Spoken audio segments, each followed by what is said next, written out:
Amy Medford with Medford Knife and Tool. I have knives on the table today for Smoky Mountain Knife Works. If you don't know who they are, it's time to look them up. They are a beautiful big facility that I have not been to, but I've seen. I would liken them to REI or Cabela's, or what's the other big one down in here in town? Yeah, Bass Pro. All right, cool. So Smoky Mountain, they have taken us on full-fledged, full steam ahead. We also have a project in the works right now that you will probably hear about in the next 6 to 8 weeks. So in the meantime, check them out. They're in Sevierville, Tennessee, 1-800-251-9306, and let's see what we have headed their way. All right, 2 micro Praetorian tees. I have a reverse tuxedo here and a PVD Tonto. Just a badass little knife, full-on tactical. Hey there. I know I super bother you when I'm doing this. Sorry about that. Are you just getting ready to go through and talk to everybody about the knives? What would make you think that? I wasn't sure if you were finishing or starting. Starting. So you didn't do a Japanese style? No, I did not. I was going to say that, though. What are you going to say? Very American style. Oh, American style. Left to right. Well, for camera, it's that would be actor left to right. What's going on? Smoky Mountain's going on. Did you hear Trump's running again? You told me yesterday. Okay, carry on. I'm all updated. All right. All right, back to it, folks. So we did the reverse tuxedo. So this is the tactical version, and this would be the more bling bling, but very classily done. I like the subtle faced and bronze anodized handles with the silver. I'm typically not a silver and bronze fan, but this is done really nicely. That's a falling leaf pattern with flamed hardware and a brushed and flamed clip. We have let's see. Side by side, we have a Praetorian Swift frame lock and the Swift frame lock flipper.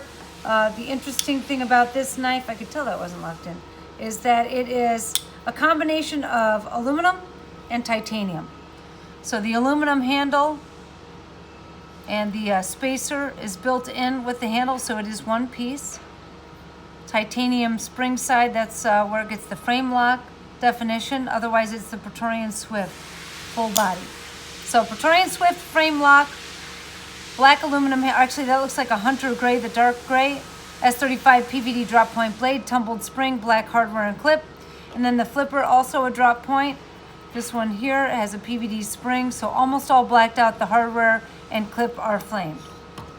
Infraction, one of my all-time favorite knives, still is to this day. The overall length is, it is a nice, kind of a gazelle of a knife for this size, kind of this intermediate size, I would call it. And this one is PVD and bronze. Second one is tumbled in blue with blue hardware. And the third is a tuxedo. So tumbled blade, black handles, the new over travel stop pin on the spring relief, brushed clip, and it looks like this might be a new machining mark on it. I think they've changed the INF-1 little positioning there. So I'm gonna go take a look at that, but that looks different to me. So 3 infractions, 2 Nosferatu auto daggers here. Again, kind of 2 classic themes here. The black and bronze is the darker version of the 2, and the tumbled in blue. Genesis T, we have S35 PVD Tonto blade with the billowing flag, bronze anodized spring, and PVD hardware and clip. PVD drop point with black handles, breaker, flamed hardware and clip. The nice thing about these is it's not too much extra time and too much extra money invested in the knives, but with the flag or the flamed hardware, it adds just enough extra interesting characteristic to the knife. Theseus, not a very commonly sold knife, but I just love it. A very gentlemanly carry here. It's a faced and blue violet ano, sculpting on the bolster and the full faced on the spring side. Wow, we're going to see those on a lot of knives. 2 of the Proxima, which is the shorter version of the Gigantes. So this originally when it came out was the Mid-Gigantes. So we have 3 Proxima. Reverse tuxedo, tumbled with a bronze to violet fade, and faced and blue anodized in the background with tiger stripe flaming and blue anodized spring. The en belay here, tumbled in blue. Standard clip, USMC fighter flipper, tumbled bronze standard hardware, and a very subtle flamed pommel. That's what the pommel's going to look like without brushing.